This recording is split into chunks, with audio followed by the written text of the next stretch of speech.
Good evening, you're watching this MNB World. I'm your host, Tavan Tolgoi. And for our top stories, Tavan Tolgoi Gashuunsukhait railway opens. Mongolia to receive $2 million as part of new commitment from the United States to respond to the global food crisis. School lunch program is facing the challenge of price increases. And for the news, stay tuned.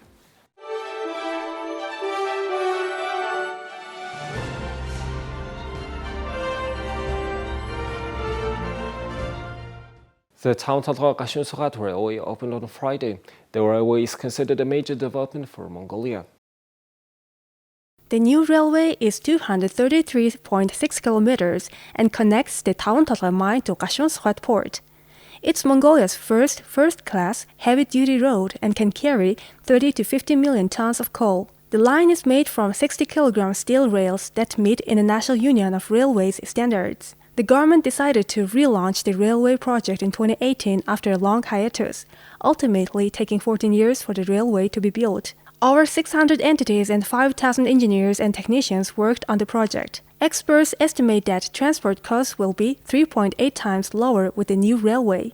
Mining exports are expected to double, coal transport accidents will be 17 times lower, and 2,000 new jobs will be created. Environmental pollution from coal transportation is expected to decrease by 74%, and the cost of coal export to China will go from $40 per ton to $8.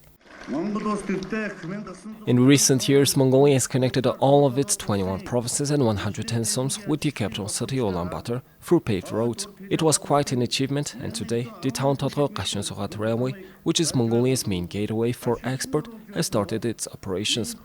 As president, I'm grateful that we are all witnessing this historic moment.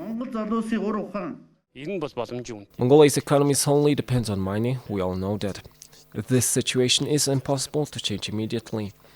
The new railway will become Mongolia's main gateway for increasing its export products. The president mentioned that the new railway project became possible after resolving long-lasting political disputes. I hope there will be direct export from one rail line to another rail line without any gaps. Things will be even clearer after China handles its COVID-19 situation. This year we planned for 38 to 40 million tons of coal export. We believe the new railroad will contribute to the next year's target. COVID-19 lockdowns slowed the project down over the last 2 years. The project's engineers had to stay flexible and adjust their plans from time to time. The new railway was a complex construction project. The railroad has a 100-year warranty with regular maintenance. The Tavan Tolgoi Gashuunsukhait railway crosses through 3 zones in Umnogao province, Tsogtavo, Hambogt, and Tsogttsitsi.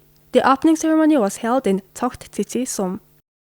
As part of the recently announced $2.76 billion in U.S. government funding to address the global food crisis, the United States Agency for International Development will provide new resources to Mongolia to protect vulnerable populations from the escalating crisis exacerbated by Russia's invasion of Ukraine. Like many other countries in the region, Mongolia imports a significant amount of wheat, sunflower oil, fertilizers, and other products from Ukraine. Under this initiative, U.S. aid will provide an additional $2 million through its existing Small and Medium Enterprise Development Program in Mongolia, Business Excellence for Sustainability and Transparency. These funds will support companies in the agribusiness sector to address shortages of key inputs by building up capacity to produce these items locally. These funds will support companies in the agribusiness sector to address shortages of key inputs by building up capacity to produce these items locally. Activities will lead to expanded agribusiness and greater food sector through stronger financial management, clear bankable investments, and greater access to finance. President Joe Biden pledged $2.76 billion in additional U.S. government food security resource during the G7 Leaders Summit in Germany, which represents more than half of the over $4.5 billion in additional resources that G7 leaders committed to addressing global food security at the summit. Last year, the public school tea time program was upgraded to become the school lunch program for children in 1st through 5th grade. The program has shown positive results, but this year the program is facing the challenge of price increases. The cost of food per student has gone from 900 tugruk to 1,500 tugruk. Primary students have lunch at school at 10 a.m. before class starts at 10:30. I love broccoli and pumpkin soup. Shortly before 10 a.m., students ask when is lunch coming. I think students are enjoying having lunch in school. Students with empty stomachs show low concentration and attendance in class. After lunch, they're lively and refreshed.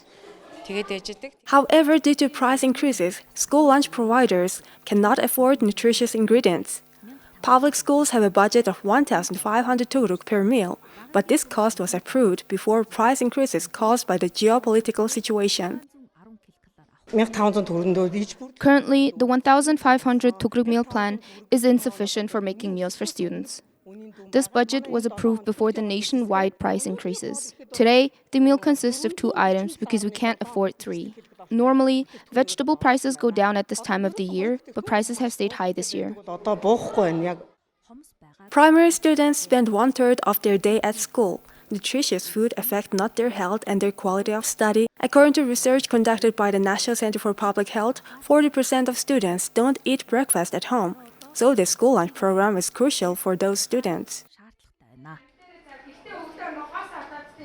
The Mongolian school in Belgium celebrated the start of its new school year. Founded in 2015, the school introduces children to the Mongolian language and culture. I'm 9 years old. I go to a Mongolian school. I'm a Mongolian student. I'm happy to be here. I was born in Belgium. I'm 11 years old. It's my 7th year going to the Mongolian school. I can read poems and write in Mongolian. I love my Mongolian school.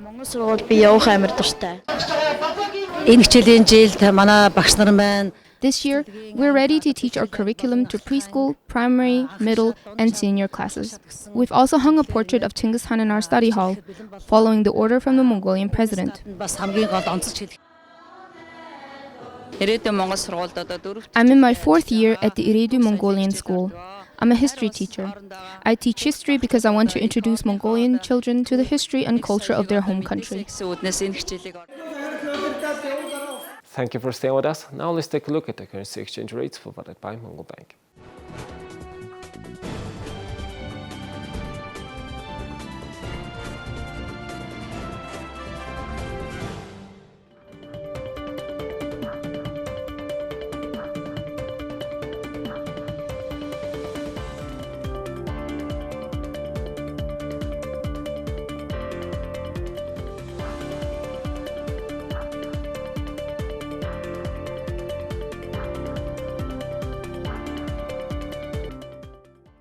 Quail eggs are thought to have many health benefits. Quail farming has been expanding in Mongolia in recent years, and the country's largest quail farm is operating in Hintei province.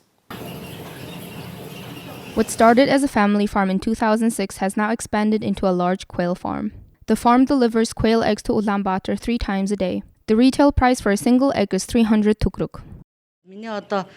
I had a stomach problem. Quail eggs have some benefits for stomach illnesses, including acid reflux. The eggs can be eaten in any form, by eating them raw, fried, or boiled. Quail are more likely to lay eggs in the evening.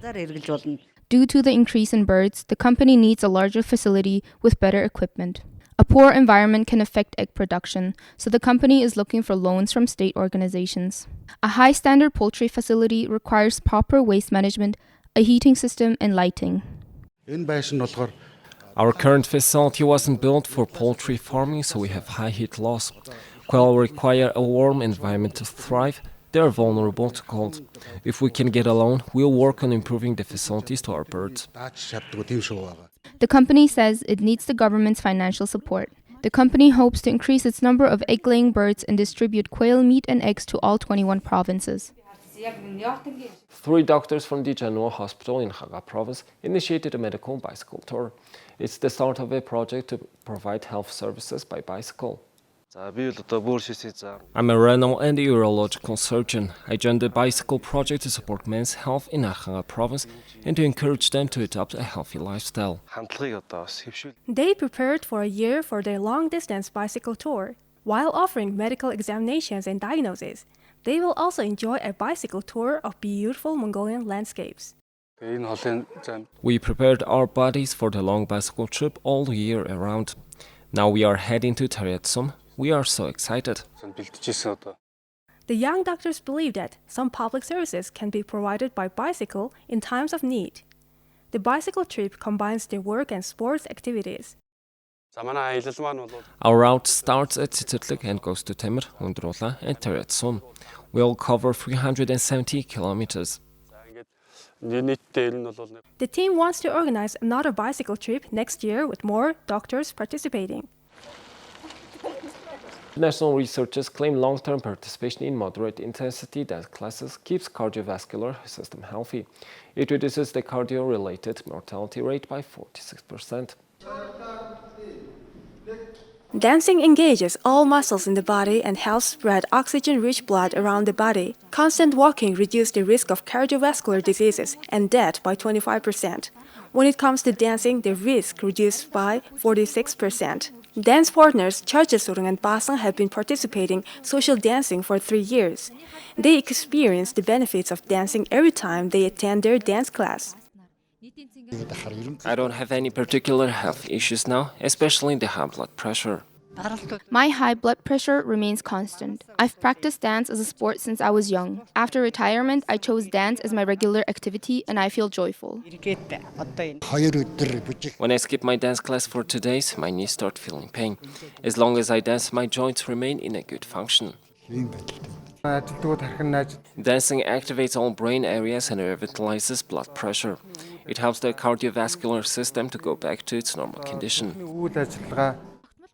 At Atomproof's class, the retired people also enjoy the good time of socializing, which is crucial to mental health.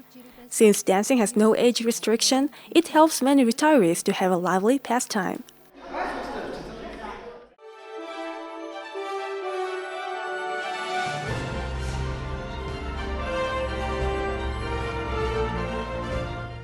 Here's the international news from our partner agencies. Populist anti-immigration party, the Sweden Democrats, was on track to net its best ever polling result during the country's election on Sunday. Near final results show that the party, which gained on promises to crack down on shootings and other gang violences, recorded 21% of the vote. Those results also indicate that a bloc of right-wing parties, including Sweden Democrats, was expected to defeat a left-wing bloc headed by Prime Minister Magdalena Andersson and form government. Sweden Democrats leader Jimmy Åkesson told his supporters at an event in Stockholm that he was proud to be on track to become the country's second biggest party. I feel great. This is a seismic shift in Swedish politics. Sweden Democrat is the second largest party in Sweden. It will create a whole new dynamic in Swedish politics, and of course we still hope for a change of government. However, the result was so close that the election authority said it would not be known before Wednesday, when some uncounted votes, including those cast abroad, have been tallied. Atkinson's party has its root in the white nationalist movement, but years ago began expelling extremists. Despite its rebranding, voters long viewed it as unacceptable and other parties shunned it. But that has been changing, and its result in this election shows just how far it's come in gaining acceptance. The conservative bloc was led during the campaign by the center-right moderates, which won 19%. It was previously the country's second largest party.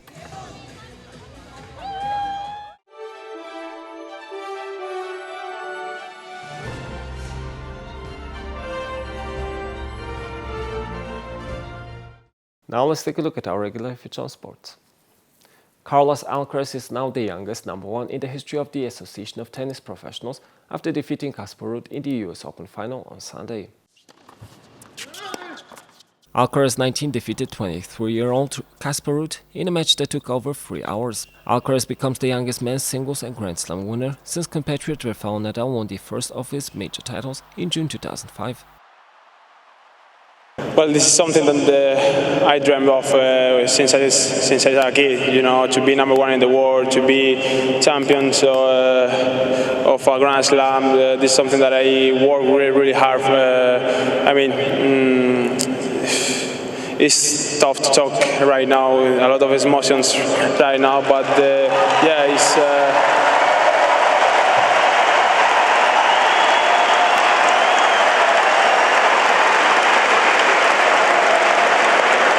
This is something that I try to achieve all the hard work that I did with my team, my family, that took care about me. I'm just 19 years old, so all the decisions, the tough decisions are with my parents, my team as well. So this is something that is really, really special for me. Alcaraz played 3 consecutive 5-set matches on the way to the final, including the second longest match in the history of the US Open, when he overcame Jannik Sinner at 2:50 a.m. in the quarterfinals on Thursday, the tournament's latest ever finish. Throughout the US Open, the Spaniard enthralled crowds with his speed, athleticism and outrageous shot-making. This latest victory could be the first of the many Grand Slam titles over the course of his career. A clay court specialist, Alcaraz has drawn comparisons to 22-time Grand Slam champion Nadal and is just the second player in the Open era to make the US Open final in his teens after Peter Sampras. Max Verstappen tightened his grip on the Formula One Drivers' Championship with victory ahead of Charles Leclerc at the Italian Grand Prix. It was Verstappen's 5th straight victory and his first title at the Italian Grand Prix, much to the displeasure of the Ferrari fans who packed out Monza and were hoping for a Leclerc win. The Dutchman now leads the driver standings by 116 points and could mathematically wrap up the title at the next race in Singapore. Booze rang out around Monza and Sunday's race finished behind the safety car after Daniel Ricciardo had stopped on the track with 5 laps remaining. It meant Leclerc, who trailed Verstappen, having taken an extra pit stop, was unable to mount a challenge on his rival in the closing stages. Throughout the race, however, it became apparent that Verstappen had the superior speed, having climbed from 7th on the grid. Yeah, start was very good. I had a clean chicane, and then I could quickly, get back into my rhythm and get into second. And it was just, it was really good on the tires. It was really enjoyable to drive today, even though it was quite hot out there. But great day for us. A solid race for Russell saw him complete the podium behind Leclerc, while Ferrari's Carlos Sainz with Mercedes' Lewis Hamilton, both having started at the back of the grid following power unit penalties, surged through the field to finish 4th and 5th. Despite his gutsy performance, Hamilton is now mathematically unable to win the F1 title, as he sits an unassailable 167 points behind Verstappen in the standings. Williams' Nick De Vries, a late replacement for Alexander Albon, who is now undergoing treatment for appendicitis, finished 9th on his F1 debut and was awarded the Driver of the Day accolade.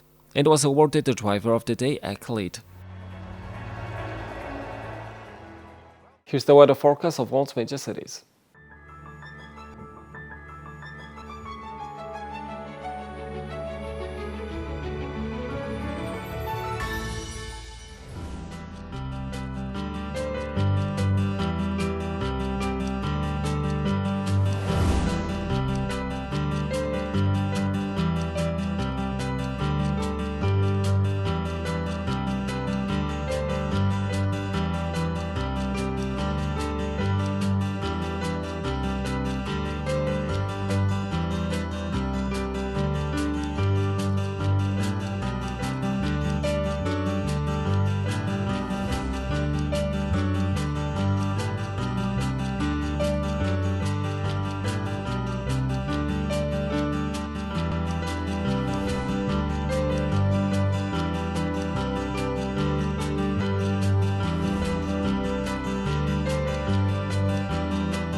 Well, that's all for now, and thank you for staying with us.